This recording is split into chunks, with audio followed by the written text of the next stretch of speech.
अब्बा विधायक जी की शूट पे आए हैं चंडीगढ़ में। विधायक जी का टकलू बोला था कि मेरा स्वागत करेगा।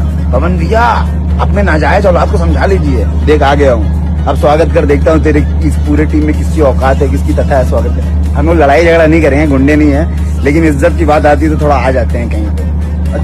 नेक्स्ट इसके बाद कहीं रहोगे वहां भी आएंगे, टेंशन मत, तुम यहीं पे आए। विधायक जी के सेट पे आए हैं, सब लोग डराते हैं कि मिल जाएगा तो कभी ये करेंगे वो करेंगे, बस मुझे यही प्रूव करना था। देखिए इनके सामने आता हूँ तब भी ये कुछ नहीं कर पाते। लड़ाई झगड़ा नहीं करने वाली मुझसे।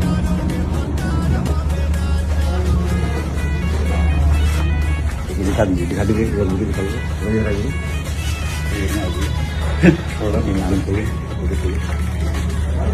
सबके पास आते हैं यहाँ पे हम लोग और कोई कुछ नहीं कर पाता। आप लोग सच्चाई बताना था, ठीक है। दोबारा कोई गुंडा बने तो ये वीडियो जाके शेयर कर दीजिए। भाइयों, कलकत्ता विशाल सिंह खेसारी लाल यादव के फिल्म शूटिंग के सेट पर जाके पूरा तहलका कोहराम मचैले बड़े।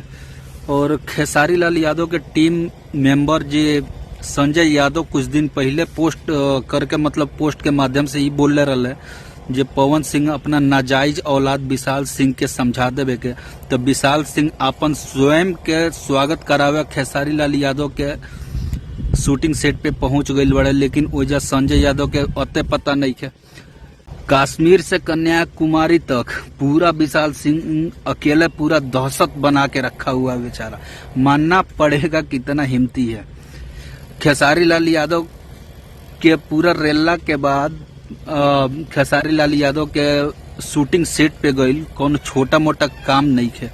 और कितना हिम्मती बा विशाल सिंह जी, बाकायदा जाके खेसारी लाल यादव के शूटिंग सेट पे भी बाकायदा वीडियो भी बनाया और बाकायदा जे पोस्ट कैले रहा नाजायज औलाद को समझा दो पवन सिंह, उनकरा से मिले भी गई रहे तो उ तो मिलले ना, और ना मिलले ओकरा अगला दिन वीडियो बना के संजय यादव ई कैले जे हम बोलावत नहीं मिले के, लेकिन उ विशाल सिंह ना मिल रहा। तो मानने के तो पड़ी विशाल सिंह में है दम, विशाल सिंह में है दम। कहे कि जो बंदा बोलता है सो करता है। तो दबा के शेयर करी जाए ये वीडियो के।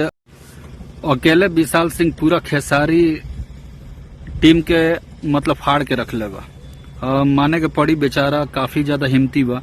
तो ये वीडियो के दबा के शेयर करी जा और चैनल पे नया बने तो चैनल के जरूर सब्सक्राइब करी लो। मिलता नहीं कोनो दूसरा वीडियो में, तब तक खातिर नमस्कार।